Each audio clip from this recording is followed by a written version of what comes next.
Bismillahirrahmanirrahim. Assalamualaikum warahmatullahi wabarakatuh. Alhamdulillahilladzi hadana lihada wa ma kunna linahtadiya laula an hadana Allah.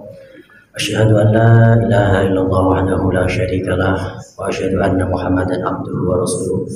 Allahumma fashalli wa sallim wa barik ala sayyidina maulana Muhammadin wa ala alihi washabihi ajma'in. Subhanaka la ilma lana illa ma 'allamtana innaka antal alimul hakim wa tub 'alaina ya maulana innaka antat tawwabur rahim. Rabbi shrah li sadri wa yassir li amri wahlul 'uqdatam min lisani yafqahu qawli amin amma ba'd. Yang kita hormati bersama beliau Simbah Haji Adi Mahmudi panjenenganipun Al Ustaz Mulyatin dan juga Ketua Takmir Masjid Al Istiqomah, beliau Bapak Dr. Andes Muhammad Fikri, dan sahabat saya Ustadz Alan, dan juga semua para jamaah semua yang saya hormati. Kita lanjutkan kajian kita tafsir Ibnu Katsir surah Asy-Syu'ara ayat 213. A'udzu billahi minasy syaithanir rajim.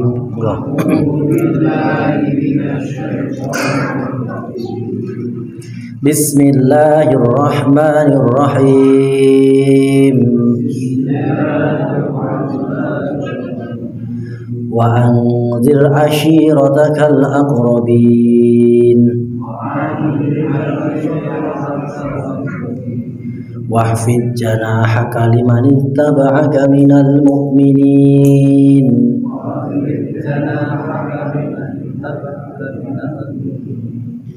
Fa in 'asawka faqul inni bari'um mimma ta'malun.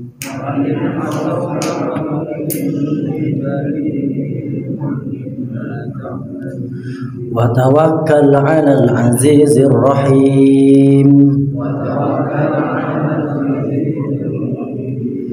alladzi yaraka hina taqum wa taqallubaka fis sajidin innahu huwas samiul alim. Shadaqallahul adzim. Bismillahirrahmanirrahim. Wa anzir lan becik memberikan peringatan sira ya Muhammad asyirataka ing keluarga sira al aqrabina kang paling parek. Mengenai ayat ini ada beberapa hadis yang berkaitan dengan asbabun nuzulnya. Pertama, al hadisul awal qala al-Imam Ahmad rahimahullah hadatsana Abdullah bin Namir al-Amash bin Amr bin Marrah an Sa'id bin Jubair an Ibnu Abbas radhiyallahu taala anhuma qala lamma anzalallahu azza wa jalla, ketika Allah menurunkan ayat wa anzir ashiratakal aqrabin, ata an-nabiyyu as-Safa, Nabi mendatangi Bukit Safa. Dulu Bukit Safa itu tinggi, tapi sekarang sudah dibego karena untuk memudahkan perjalanan orang sa'i antara Safa ke Marwah. Ngoten Mbak Nun kita sih ngos-ngosan kok ya. Kemudian Nabi memanggil ya Sobahah. Kalimat ya Sobahah ini adalah kalimat yang biasa digunakan orang-orang Quraisy memanggil pasukan. Ya Sobahah, ya Sobahah. Secara etimologi artinya wahai orang yang ada di pagi hari. Fajtama'an nasu ilaihi baina rajulin yaji'u ilaihi wa baina rajulin yab'asu rasulahu faqala Rasulullah. Ketika Nabi naik di Bukit Safa dan mengatakan ya Sobahah, ya Sobahah, semua orang itu mendatangi Nabi. Ketika ada seseorang yang tidak bisa datang atas seruannya Nabi, orang ini membuat utusan. Misalkan kula ke iso teko, kula ngakon anake kula. Iku lho, Muhammad abane undang-undang ana apa kae? jae melu ngrungokke. Setelah semua orang-orang Quraisy atau perwakilan dari keluarga setiap Quraisy berkumpul mengelilingi Nabi yang berada di Bukit Sofa, kemudian Nabi memanggil mereka dengan satu persatu. Ya Bani Abdul Muthalib, wahai keluarga besar Bani Muthalib. Ya Bani Fihr, ya Bani Lu'ay, semua dipanggil. Keluarga besar Bani Lu'ay, keluarga besar Bani Fihr. Ara'aitum ahbartukum anna khailan bisafi hadal jabali turidu an taghira alaikum sadaqtumuni. Bagaimana pendapat kalian seandainya aku mengatakan di balik bukit ini ada sekelompok pasukan kavaleri? Tentu zaman dulu kavaleri itu bukan tank, tapi berkuda, yang siap menyerang kotamu Mekah ini. Apakah kalian akan membenarkan perkataanku? Ya, ini dipancing dulu. Kemudian mereka menjawab, qalu na'am, ya, kami akan membenarkanmu, kami tidak akan mendustakanmu, karena kamu al-amin, kamu dari keluarga terhormat, sejak kecil sampai dewasa tidak pernah sekalipun berbohong. Maka Nabi melanjutkan sabdanya, fa inni nadhirul lakum baina yaday adzabin syahid. Maka saya adalah seorang pemberi peringatan bagi kalian bahwa ada azab yang sangat pedih yang siap menyiksa kalian ketika kalian masih menyembah berhala. Akhirnya bareng ngoten ternyata yang bereaksi keras ya, ini justru Pak Li dhewe. Faqala Abu Lahab. Abu Lahab niku Pak Li. Tabat laka. Celakalah kamu. Pokoknya tabat itu bahasa nyedak-nyedakno lah. Sa'il yaum amada'autana allalihada. Hari ini kita itu banyak kepentingan. Ada yang petani, ada yang pedagang. Mbok undang teko mrene hanya untuk mendengarkan celotehanmu ini. Kemudian Allah menurunkan surah Al-Lahab, itu tabat yada abi lahabi wa tab. Jadi para hadirin sekalian, ini dari ayat ini dapat kita pahami pentingnya ikatan silaturahim, pentingnya mengeratkan kekeluargaan. Kita tahu Nabi niku dalam setiap Allah sunatullah, Allah ngutus Nabi, ngutus Rasul itu pasti dari kekuatan klan tertinggi, terkuat.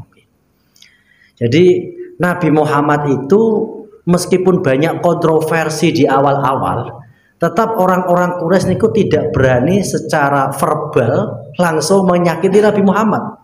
Kenapa? Karena ada keluarga Bani Hashim, dan Bani Hashim itu keluarganya akeh. Di zaman dulu itu ketika ada salah satu keluarga dari satu klan kemudian disakiti oleh orang lain, itu pasti semuanya tidak menerima. Maka ketika Nabi itu diboikot, diboikot wong Quraisy selama 3 tahun, niku Bani Hashim keluarganya niku ngeloni, baik yang sudah muslim ataupun yang masih menyembah berhala. Wong piye-piye lah kuwi keluargane. Sing ora ngeloni ya siji tok iku mau Abu Lahab. Ya wajar. Jadi sebuah keluarga kadang-kadang ono sing kecer kata niku wis wajar. Nggih. Makanya jenengan mungkin gadah ikatan keluarga kemudian ada 1-2 yang tidak kompak, wajar. Tapi pentingnya menjaga tali silaturahim. Ketika awal-awal hijrah, Nabi memerintahkan semua sahabat untuk hijrah. Niku Nabi dereng hijrah. Ketika ditanya, wahai Rasulullah, kenapa Anda tidak hijrah bersama kami? Nabi juga menjawab dengan perspektif kemanusiaan. Aku iku wong Quraisy, penduduk pribumi asli. Keluargaku nang kene akeh. Insya Allah saya tidak akan ngalami sing koyo kowe. Nek kowe ditempiling tenan. Nek aku hitung-hitung keluargaku berah. Oh, jadi ya profesional. Cara wong iku profesional, orang ngawur. Ora amu-amuan beres penting Allahu Akbar. Oh, harus pakai perhitungan apapun itu ya. Yo dagang, yo manajemen pendidikan, harus ada planning ya, harus ada rencana. Nabi niku kenapa enggak ikut hijrah di awal-awal ya? Nabi karena secara hitung-hitungan itu masih dilindungi oleh keluarganya Bani Hasyim. Cerita yang ketiga berikutnya, ketika terjadi perjanjian Aqabah. Perjanjian Aqabah itu kan orang-orang Yasrib yang sekarang Madinah sedang melakukan ibadah haji. Kemudian orang-orang Yasrib ini meminta Nabi untuk pindah ke Madinah saja, karena Nabi dakwahnya di Mekah tidak berkembang. Kemudian disarankan untuk ikut pindah ke Madinah. Lho niku palike Kanjeng Nabi sing jenenge Abbas. Padahal pada waktu niku nggih belum beriman, nggih. Abbas ketika itu belum beriman. Niku moro tenggene kemah tendane orang Yasrib. Wahai orang Yasrib, kamu kok meminta keponakanku mbok jak pindah nang Madinah, kowe iso nglindungi tenan. Nek ora iso benongin lah, awak dhewe keluargane iki wong kuat. Jadi inilah pentingnya napa ikatan keluarga. Jadi kalau kita mentelaah sejarah sirah-sirah nabawiyah, kita akan tahu betapa pentingnya ikatan keluarga di dalam memperkuat perjuangan itu sendiri. Ya, wong Quraisy niku mbok gedhinge kaya napa niku mboten wantun. Pernah terjadi secara verbal itu hanya satu kali, yaitu Abu Jahal. Ketika Nabi sedang beribadah tenggene depan Ka'bah, kemudian disakiti. Tapi disakiti biasa, mboten langsung ngepruki sing marahi mateni nggih mboten. Ketika melihat berita itu, lho iku Pak Li Kanjeng Nabi Hamzah iku juga terima. Padahal pada waktu itu Hamzah belum beriman. Hamzah, Pak Li Nabi itu terkenal pemanah ulung. Nah, kanjenengan ya kula piyambak ya iso manah. Nanti bagian dari sunnah belajar memanah. Hamzah itu pemanah ulung. Ketika itu baru pulang dari berburu, mendengar keponakannya ini dianiaya, ya, padahal aniayanya ringan lah. Niku muring-muring tenanan, muring-muring. Wah, akhirnya moro di rumahnya Abu Jahal. Abu Jahal, metu. Kowe kok wani-wani menyakiti keponakanku. Kowe ora ngerti sapa Pak Li? Oh, kowe genah apa ora? Anak panah yang saya bawa ini cukup untuk membunuh kamu. Lha ngono ku keluargane Abu Jahal ora wani melu-melu. Wis barno. Engko nek ketika kita sing keluargane Abu Jahal kok melu ngroyok Hamzah, perang besar antar Bani Hasyim karo Bani Abdi Syams. Akhirnya dimbarno. Abu Jahal dikamplengi karo Hamzah dimbarno. Keluargane yo ngerti wis ben 1 lawan 1 wis ben dipuasno. Awak dia aja melu-melu, nek melu-melu mah gede masalahnya. Dan ketika itu Hamzah le masuk Islam yo karena belo ponakane. Kemudian takoki, "Lho kowe iku kok belo ponakanem? Kowe ngerti apa ora? Ponakanem iki duwe agama anyar. Ponakanem iki nyalah-nyalahno kebiasaane awak dhewe. Kowe iku piye?" Loh, seketika Hamzah ngomong, "Ora, aku saiki Islam." Oh, jadi niku boleh ngomong tenan. Aku saiki Islam. Ya, makanya ya kadang-kadang apapun yang terjadi itu pasti ada hikmah. Ya mungkin kita dalam analisa kita, oh itu imannya karena emosi, ya mungkin seperti itu. Tapi kadang-kadang Allah mengelola itu seperti itu. Sekarang Anda bayangkan, dulu yang pertama kali menyebarkan agama Islam di Indonesia itu kan para pedagang Gujarat, pedagang Arab. Pedagang-pedagang itu pasti tujuannya gitu dagang. Ini apa betul?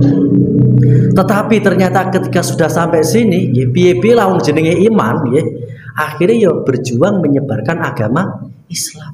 Nah, terus contoh meleh kita lihat kawan-kawan kita para TKI, itu merantau nong Korea atau merantau nong Sumatera. Kadang-kadang awal-awalnya itu mereka nong omah itu beler. Dan kula nate menangi piyambak. Ada nggih tengene Sumatera niku nggih, ada teman tetangga niku sing awalnya beler. Tekan Sumatera awal terus beler. Tapi bareng roh masjid kok sepi, ora ana sing ngopeni niku hatine ya melang-melang. Karepe atine aku tak beler lah, neng masjid tetep rame. Karepe ngoten. Tapi ternyata kok ngerti masjid kok ora terurus, akhirnya terus merasa terpanggil, disaponi, ora ono sing ada diandani. Wis dadi wong apik. Saya jadi tukang khutbah. Yang bisa mengelola siapa? Allah Subhanahu wa taala. Jadi agama ini pernah ditinggalkan oleh Rasulullah, makhluk manusia yang paling mulia, ditinggalkan para sahabat.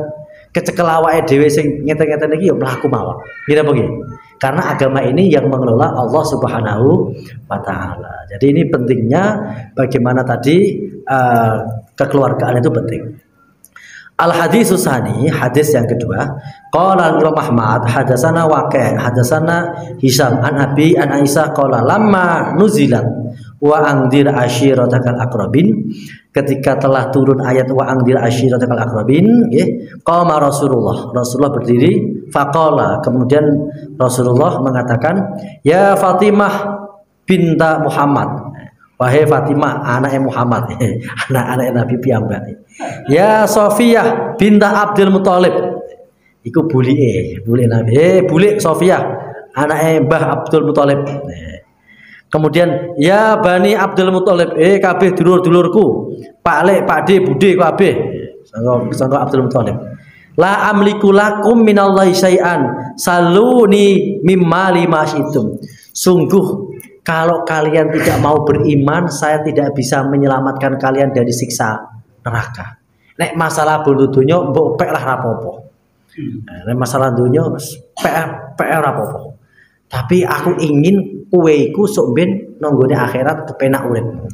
Nah niku mengenai wa angdir ashiratakal aqrabin. Al hadisus salis, hadis yang ketiga, qala al Imam Ahmad hadatsana Muawiyah bin Amr hadatsana Zaidah bin Abdul Malik bin Amir an Musa bin Tulhah an Abi Hurairah radhiyallahu ta'ala anhu qala lamma nuzilat hadhil ayah wa angdir ashiratakal aqrabin, ketika turun ayat wa angdir ashiratakal aqrabin, da'a Rasulullah Quraisyan, Nabi mengundang semua orang-orang Quraisy.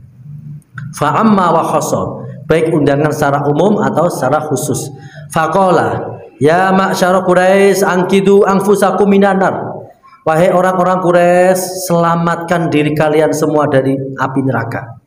Ya ma'syara Bani Ka'ab, wahai keluarga besar Bani Ka'ab, angkidu anfusakum minan nar, selamatkan diri kalian dari api neraka. Ya ma'syara Bani Hashim, wahai keluarga besar Bani Hashim, angkidu anfusakum minan nar, selamatkan diri kalian dari api neraka. Ya ma'syara Bani Abdul Muthalib, wahai keluarga besar Bani Abdul Muthalib, angkidu anfusakum minan nar. Ya Fatimah binta Muhammad, angkidi nafsiki minan nar, fa inni wallahi la amliku lakum minallahi syai'an. Wabe diundang keluarga-keluargane dari keluarga tunggal mbah, terus munggah keluarga tunggal buyut, terus munggah keluarga tunggal apa nih? Sak dhuwure buyut apa? Canggah. Jadi dari yang terdekat sampai yang terjauh dikandani kabeh. Saya tidak bisa menyelamatkan kalian dari api neraka kecuali jika kalian mau beriman kepadaku dan ucapkanlah asyhadu alla ilaha illallah wa asyhadu anna muhammadar rasulullah. Al hadisur rabi, hadis yang keempat, qala al Imam Ahmad hadatsana Yahya bin Sa'id hadatsana At-Taimi an Abi Usman an Qubaidah bin Mukharib wa Zuhair bin Amr qala lamma nuzilat wa angdir ashiratakal aqrabin, ketika turun ayat wa angdir ashiratakal aqrabin, so'ada Rasulullah rodmatan min jabalil a'la al-hajari, Nabi naik gunung yang tinggi. Ini sama keterangannya dengan hadis yang pertama. Al hadisul khamis, hadis yang kelima, qala Imam Ahmad hadatsana Aswad bin Amir hadatsana Syuraik anil Akhmas anil Minhal an Ibad bin Abdillah al Asadi an Ali radhiyallahu anhu qala lama nuzilat hadil ayah, ketika turun ayat wa angdir ashiratakal aqrabin, jama'an nabiyyu min ahli baitihi, Nabi mengumpulkan keluarga-keluarganya. Fajtama'a salasuna, maka berkumpullah orang 30. Fa'akalu wa syarabu, mereka dijamu dengan makan-makan dan minum-minum. Jadi keluargane Kanjeng Nabi sing terdekat dikumpul-kumpulke, terus masak-masak, dijak makan, dijak minum, setelah itu dijak ngomong. Ini berarti apa? Ini jenenge diplomasi meja makan. Kadang-kadang nek menurut niki Umar bin Khattab niku nate nggadahi penemu. Kadang-kadang ketika ada orang yang sedang bertikai, itu ada kalanya perlu keduanya itu dipertemukan di meja makan. Wis bertemu, ngomong-ngomong, ngopi-ngopi, nek wetenge wareg wis akrab, ngolak metu solusine dhewe. Ya jadi kadang-kadang itu diplomasi meja makan. Kadang-kadang ketika mungkin bertemu di suatu tempat sing napa niku kadang-kadang masih ada ego. Tapi nek wonge dhewe sing do tukara ditemukno, wis bendo ngomong dhewe kon mangan kon ngombe, kon jagung cerita, kadang-kadang bisa menemukan sebuah solusi. Nabi niku dijak mangan-mangan keluargane. Kemudian Nabi ngendika, "Mai yatman anni daini wa mawaidi wa yakunu ma'ya fil jannah." Siapa yang mau menanggung hutang-hutangku dan mau menanggung melunasi janji-janjiku, kemudian menjadi temanku di surga. Wa yakunu khalifati fi ahli, dan menjadi penggantiku di keluargaku. Faqala rajulun lam yamsemu syuraik, ya Rasulullah, anta kunta bahron mayyakum bihadza. Siapa yang akan mampu melakukan itu? Qala summa qala al-akharu salasah qala fagharada dalika ala baitihi faqala ali ana. Jadi Nabi niku ketika keluarganya yang berjumlah 30 dikumpulkan, kemudian ditatar, sapa sing gelem dadi boloku, selesai. Jadi kadang-kadang bahasa itu ya ruwet. Sapa sing gelem nanggung utangku, sapa sing gelem nanggung janjiku, sapa sing gelem dadi penggantiku nang nggone keluargaku. Maksude mafhum mantuknya sapa sing gelem dadi boloku. Akhirnya orang semua terdiam, betul-betul sing jawab. Ada Syuraik itu sepupunya Nabi. Dia mengatakan, ya Rasulullah, sapa sing sanggup duwe mbok kae beban sing kaya ngene iku mau. Jadi wong iman kemudian dimusuhi saanane wong Mekah, itu berat. Kemudian setelah 3 kali Ali jawab kula. Ternyata sing gelem niku Sayyidina Ali. Padahal pada waktu itu masih kecil, ya sekitar umur antara belasan tahun, 12 atau 15-an tahun. Dan ada hadis yang lebih panjang lagi, di antaranya ya hampir sama. Jadi ketika turun wa angdir asyiratakal aqrabin, Rasulullah Muhammad sallallahu alaihi wasallam lagi ngumpulke keluargane. Maka penting bagi kita bagaimana kita perhatian kepada keluarga kita. Kita didik kita berikan wawasan. Kadang-kadang mendidik itu ya tentu banyak pendekatan. Ada banyak metode yang digunakan di dalam Al-Qur'an. Pertama, Al-Qur'an di dalam mendidik orang tauhid itu dengan cara berpikir yang benar. Qul ara'aitum aruni madza khalaqu fil ardi am fis sama. Apakah ada Tuhan selain Allah yang mampu menciptakan langit dan bumi? Atau metode yang digunakan oleh Nabiullah Ibrahim alaihissalam, itu falamma balagha ma'u saya qala ya budaya ini ara fil manami anni adbahuka fandur madza tara. Ketika Nabi Ibrahim diperintah menyembelih anaknya, kemudian apa yang dilakukan Nabi Ibrahim? Nabi Ibrahim mengajak anaknya untuk berdiskusi, berkomunikasi, dan membuka pola pikirnya. Nak, saya diperintah Allah dalam mimpi untuk menyembelih kamu. Fangdur madza tara. Bagaimana pendapatmu? Bukan berarti nak iki perintah pangeran manut ra manut kudune gelem. Mboten ngoten. Jadi sebelum ada psikolog, sebelum ada psikologi pendidikan, Islam itu sudah lebih dahulu bahwa pendidikan itu ya harus terbangun dari kesadaran berpikir.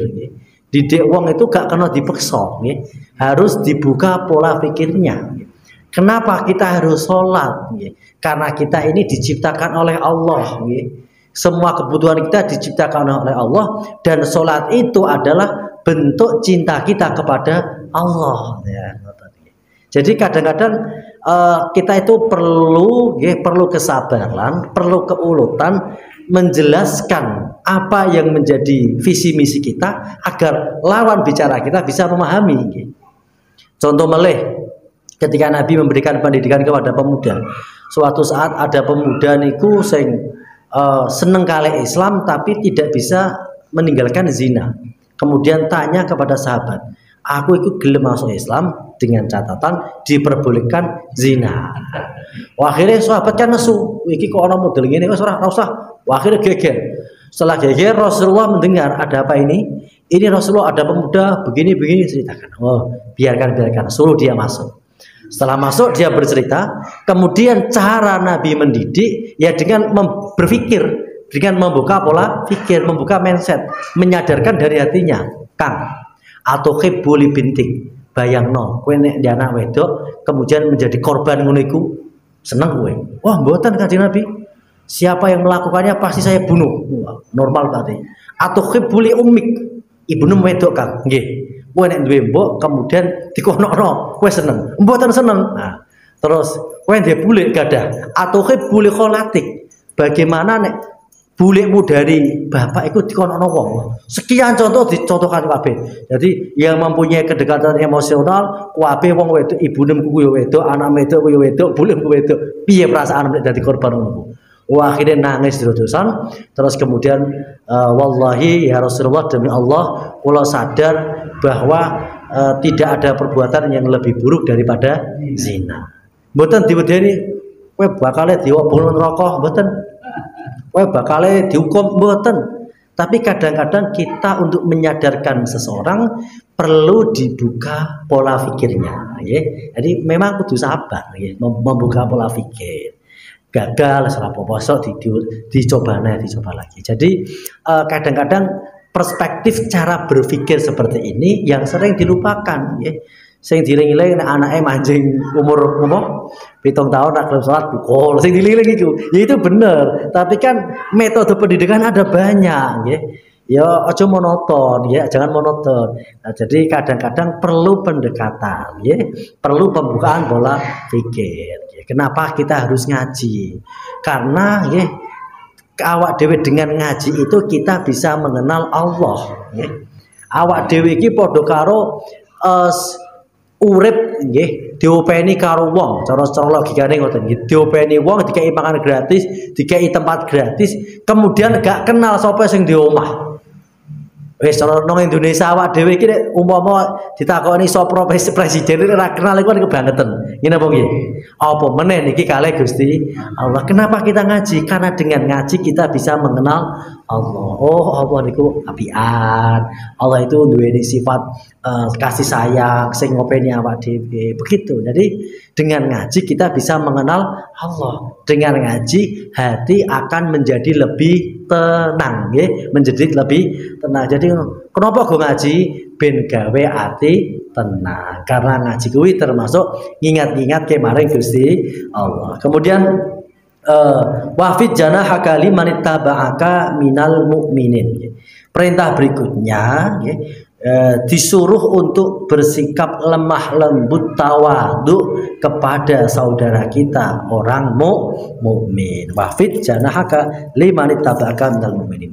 Dalam ayat lain, ya, Allah itu mengingatkan, ya, Rasulullah yang Nabi itu ya juga kadang-kadang secara arodul basariyah kan manusia biasa, ya kadang-kadang diingatke pangeran, walau kunta faddun ghalidul qalbi lang faddu min khaulik. Kalau kamu bergaul dengan manusia, kamu terlalu keras memaksakan kemauanmu, maksa-maksa wong, ya. Kamu terlalu ambisi, duweni ego ini dan itu, manusia akan lari darimu, tidak nyaman bersama kamu. Walau kunta faddun ghalidul qalbi bilang faddu bin fa'fu anhum wastaghfir lahum wasyawirhum fil amr.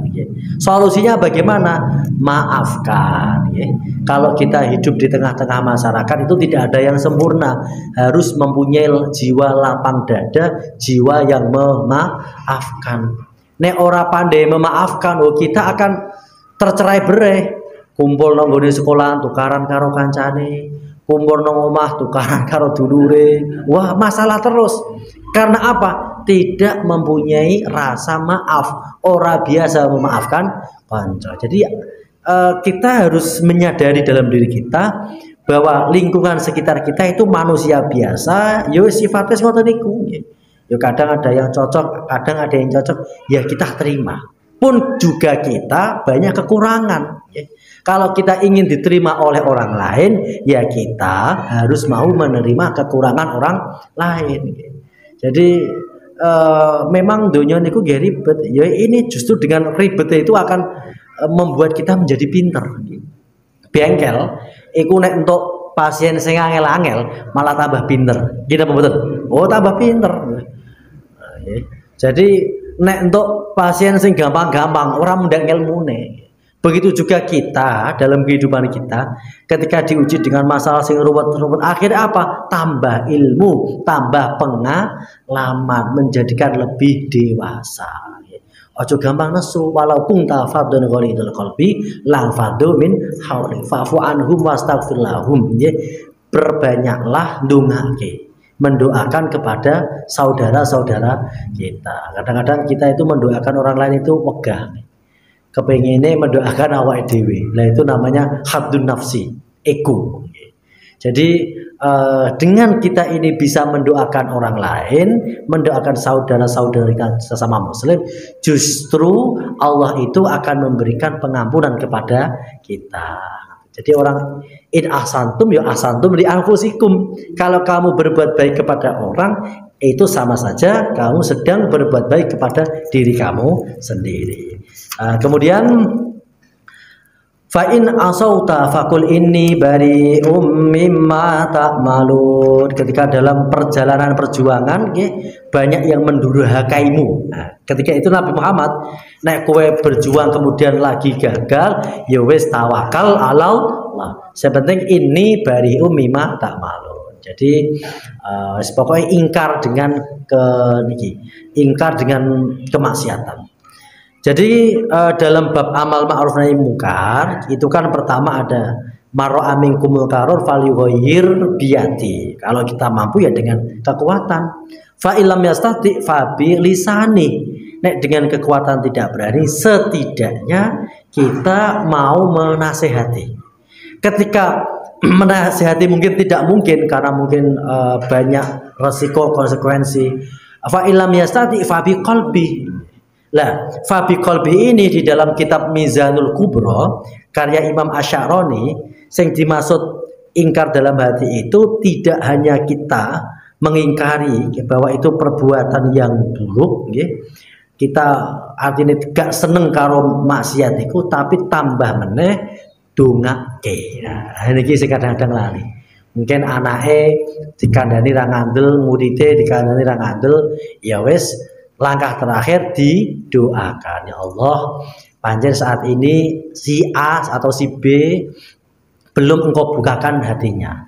Kula nyuwun mugi-mugi panjenengan bukake atine supaya dadi wong sing saleh. Amin Allahumma amin. Lah itu yang kadang-kadang dilupakan. Kadang-kadang kita ketika kita mencegah kemungkaran ngandani canom-nom nggih, mungkin ije urung-urung kasil, akhirnya dikecam. Ya akhirnya kontraproduktif. Oh malah tambah aduk nggih. Dasar canom-nom iki ora gelem makmurkan masjid misalkan. Oh tambah ngaduk.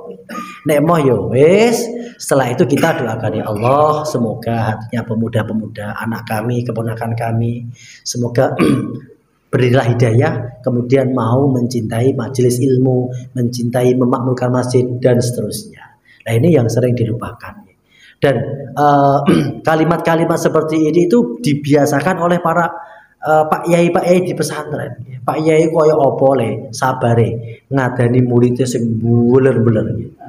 Kadang-kadang kula niku nggih, guru-guru niku Pak, bocah niki Pak ngene ngantuk tak sekolahan, garap mboten ate diguarap nggih. Kadang-kadang bolosan ya kadang-kadang kula ngomong lah jenenganku ngomong paling jam 7 sampai jam 1 lah kula niku 24 jam full yo beler yo padha ngantuke yo padha. Cuma berangkat dari hati kita dengan rasa kasih sayang, Yaitu ya Allah mungkin saat ini si anak ini masih kurang baik, masih menuruti hawa nafsunya. Tapi kalau yakin jenengan iku innama amruhu idza arada syai'an ayaqul lahu kun fayakun. Jenengan nek ajeng dadeke bocah niku saleh ini gak kurang dalan. Munah dadeke cah sing apik mawon. Nah, itu yang membedakan gitu. Kita itu sering hanya menjadi pengajar saja, tapi tidak menjadi murabi. Murabi niku ngopeni. Ngopeni sebagaimana hubungannya orang tua dengan anak. Nah, itu yang membedakan antara teng sekolah dengan teng pesantren. Kemudian wa tawakkal al azizir rahim nggih. Nek wis usaha, wis berjuang, tawakal semuanya kepada Allah. Sifatnya Allah ini sinten? Alladzi yaraka fi hina taqum. Allah niku sing weruh panjenengan nalika salat. Wa taqallubaka fis sajidin. Allah sing weruh nalika panjenengan niku obah-obah takbiratul ihram, membaca Fatihah, ruku, sujud niku diweruhi kalih Allah. Innahu huwas-sami'ul alim. Sifat Allah niku as-sami, kang maha midanget, maha mendengar, al-alimu Allah yang maha mengetahui. Jadi Allah mengetahui sesuatu itu karena menciptakan. Kalau kita mengetahui sesuatu itu karena melihat. Kita melihat peci warna hitam ya karena kita melihat. Tapi wong sing gawe peci iku mbok pecine iku didokok nang nggon lemari, ditutupi klambi, dikunci, takoki peci ini rupanya apa? Ya mesti gampang jawab warna hitam. Kenapa? Ya karena sing gawean paham. Jadi ya tidak plek seperti itu. Ini hanya bantuan saja, bantuan analog bahwa Allah mengetahui segala sesuatu karena Allah yang menciptakan. Kalau kita mengetahui karena melihat. Lah melihat itu terbatas. Nek dalam jarak sekian ora ketok. Dokok nang jero lemari ora weruh. Tapi nek sing gawe tetep ngerti. Gini apa nggih? Sing gawe HP tipe sekian iki nggih, mun Samsung atau apa. Takokno yo paham. Mbok HP iki jenengan gawe teng pundi-pundi nek HP niki mesti speknya ini. Kenapa? Karena dia yang mendesain, menciptakan. Jadi as-sami'u al-alim, Allah Maha mendengar dan Maha mengetahui. Demikian penjelasan dari ayat 214 sampai 220. Selanjutnya kita lanjutkan session dialog interaktif. Monggo. Nggih, monggo. Nggih. Waalaikumsalam warahmatullahi wabarakatuh.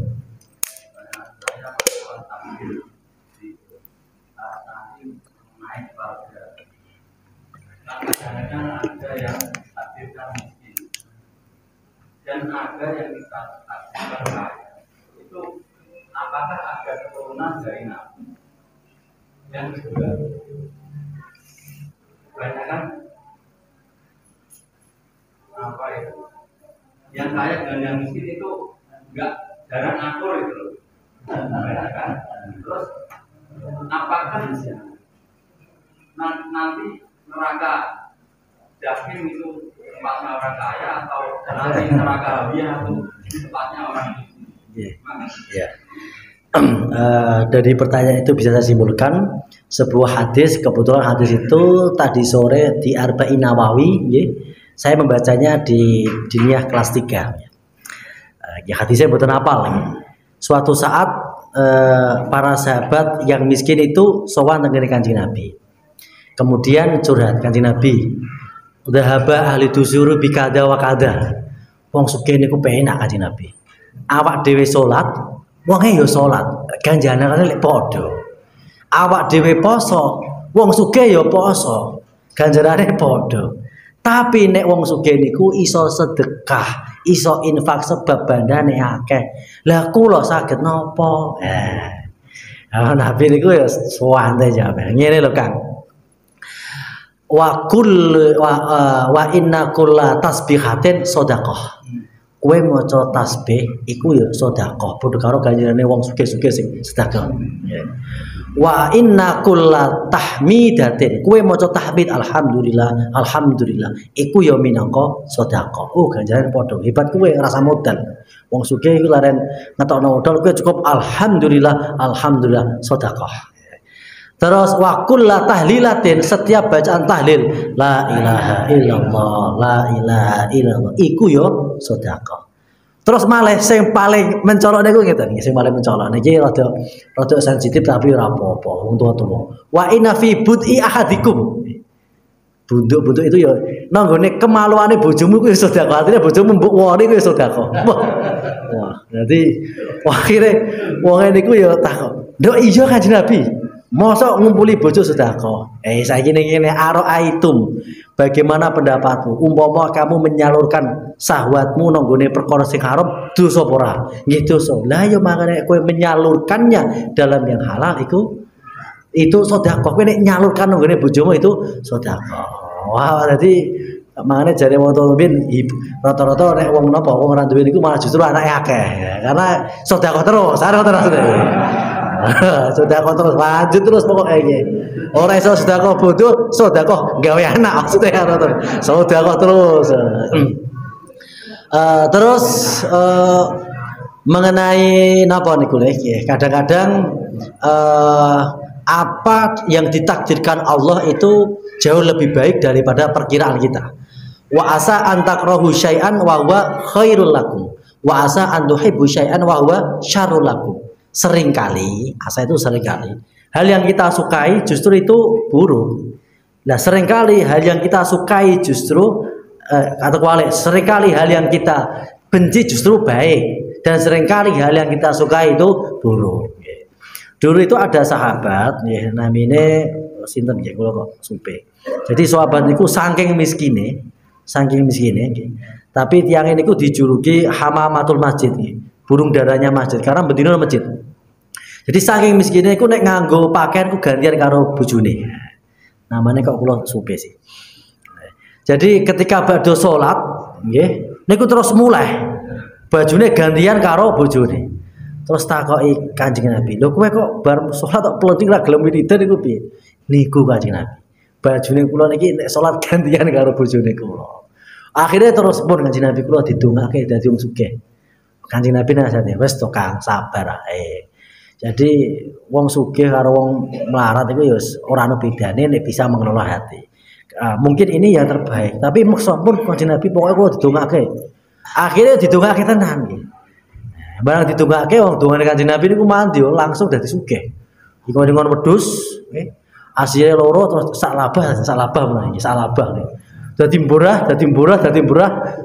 Jadi enggak mau nih tekandange teng mriki salat akeh tambah salat mriku teng ngene tengahan salat tekan pro dadi salat tekan Wirosari karo akhirnya atuh wis ora tau salat ora cepatan ya. Nah, bareng ngoten dikon zakat kali Kanjeng Nabi. Wedhuse kan kathah. Jadi kadang-kadang jadi malah justru dadi wong miskin niku kadang-kadang malah kepenak. Ya ora rasa zakat, ora rasa napa-napa tenang ae. Di wedhus loro telu to menang. Tapi nek wedhus pirang-pirang mah zakatnya ribet nih. Makane penak dadi wong miskin dari nyantai malah ya. Akhirnya bareng ditagih Kanjeng Nabi dikon zakat niku jawabane ini adalah pemerasan. Kanjeng Nabi diarani meres. Akhirnya kualat nggih dicap karo pangeran menjadi nifak nih. Penyakit nifak sampai meninggal. Naudzubillah min dzalik. Kadang-kadang itu cara ulama mensyukuri nih. Kalau kita melihat kitab Ihya. Kitab Ihya itu karya Al-Ghazali. Al-Ghazali itu ya seorang ahli fikih, ahli filsafat, ahli tasawuf. Beliau mendefinisikan apa bedanya orang kaya dan orang miskin. Orang kaya mangan sepiring yo waret, wong miskin yo mangan sepiring waret.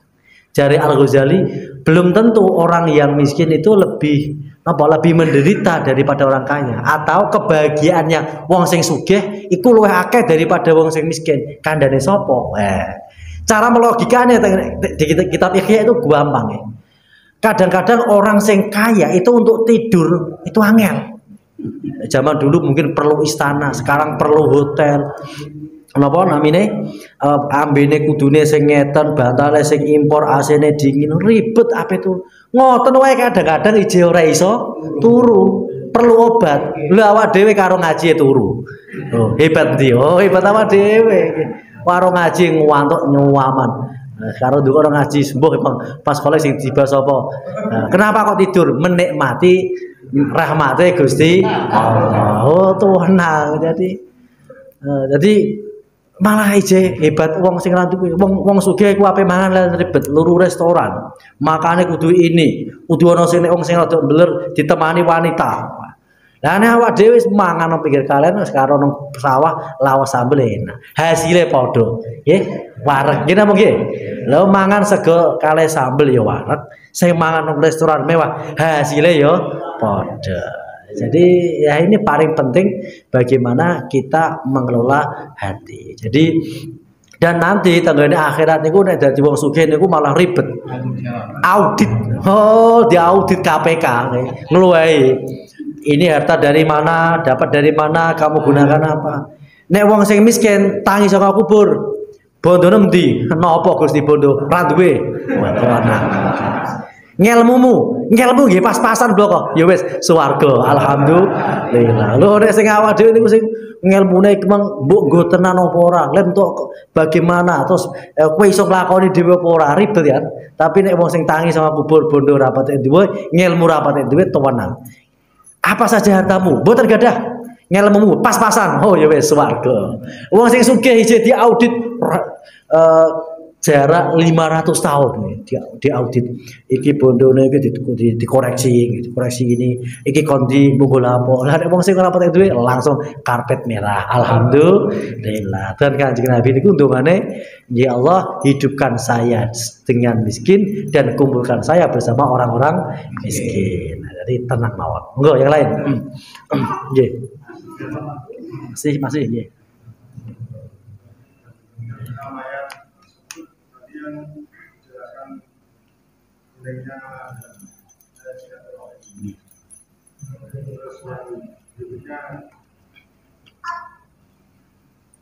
Tapi kita menjelaskan bahwa harus mengadakan perhitungan. Perhitungan dalam hal menjaga maupun mengelola.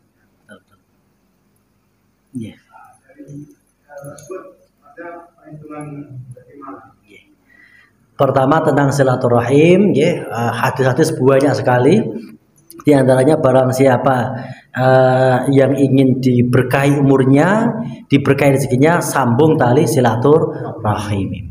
Terus juga ada wasiat ketika ada sahabat bertanya kepada Nabi, bagaimana cara membahagiakan orang tua saya yang sudah meninggal dunia. Di antara poin ketiganya adalah sambung silaturahim orang tuamu. Terus juga ada hadis lagi yang dinamakan silaturahim itu wa ahsin man qata'aka. Berbuat baiklah, sambunglah ya, orang yang memutuskan silaturahim kepada kamu. Nek silaturahim karo wong sing cocok biasa. Silaturahim karo wong sing ora patek cocok luar biasa. Wong sing patek rada ora patek seneng, wah iku dolane mau wis mau sudah kayak mawon. Itu yang namanya menyambung. Nek wis apik ya berarti memperkuat ya. Terus kemudian tentang manajemen ya. Bukti bahwa Nabi itu memanajemen itu ngeten. Ketika Nabi berada di Mekah ya, Nabi itu tidak pernah membalas perilaku-perilaku buruknya wong kafir Quraisy yang sangat jahat kepada orang-orang yang beriman seperti Bilal, terus ada lagi Sumayyah dan lain sebagainya. Kenapa? Karena Nabi niku duwe hitung-hitungan, iki nek dilawan kalah.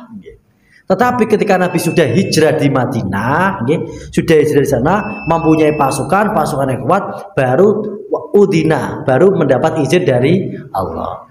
Terus yang kedua pentingnya manajemen juga ketika dalam perang Badar. Nabi menempatkan pasukan niku tidak di dekat sumur Badar, sebuah tempat yang lain. Kemudian ada sahabat bertanya, Kanjeng Nabi, jenengan kok menempatkan pasukan nang kene niku perintah pangeran apa hanya analisane jenengan? Analisane saya. Kalau begitu saya boleh usul. Oh silakan. Menurut kula kita berada di sini ini menjadi sasaran anak panah musuh. Karena hitungannya angin sekian ini kan manajemen ya, hitungan angin sekian, panas sekian itu pasti bisa kena. Nek menurutmu mundur beberapa langkah dan di sana ada sumur Badar.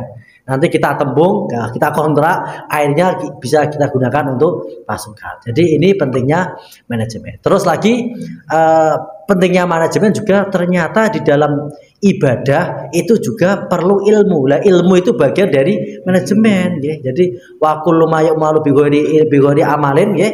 Sesuatu amal yang dilakukan tanpa ilmu, maka amalnya tertolak. Nah, ngilmu niku artinya manajemen, noto. Ngilmu itu ma'rifatul maklumi ala ma huwa bihi fil waqi'i. Nggih, noto niku wau. Jenengan nek dodol yo sing profesional nggih. Ben iso untung piye nggih, terus ditoto ben tidak merugikan orang lain. Jenengan nek nandur yo ngilmune aja aura-aura nggih. Terus terakhir. Imam Nawawi ketika mendefinisikan jihad fisabilillah, beliau itu mendefinisikan wong sing diarani mati fisabilillah iku wong sing perang dan persiapan. Ora kena wong nuruti nafsu, frustasi, kemudian melu jihad ben lek mati lek cepet nang swarga ketemu widodari. Iku hadun nafsi, nuruti ego. Lah bagaimana dipersiapkan ikut akademi militer dan sebagainya dipersiapkan. Kemudian ketika perang kok mati, nah itu berarti bagian syahid fisabilillah. Tapi ini aura-auran, nah itu orang masuk, itu merugikan Islam malah, karena akan mengurangi bagian dari pasukan Islam. Demikian, semoga bermanfaat. Ya. Kita akhiri bersama dengan doa kifaratul majelis. Subhanakallahumma wa bihamdika asyhadu an la ilaha illa anta astaghfiruka wa atubu ilaik. Wal afu minkum. Wassalamualaikum warahmatullahi wabarakatuh.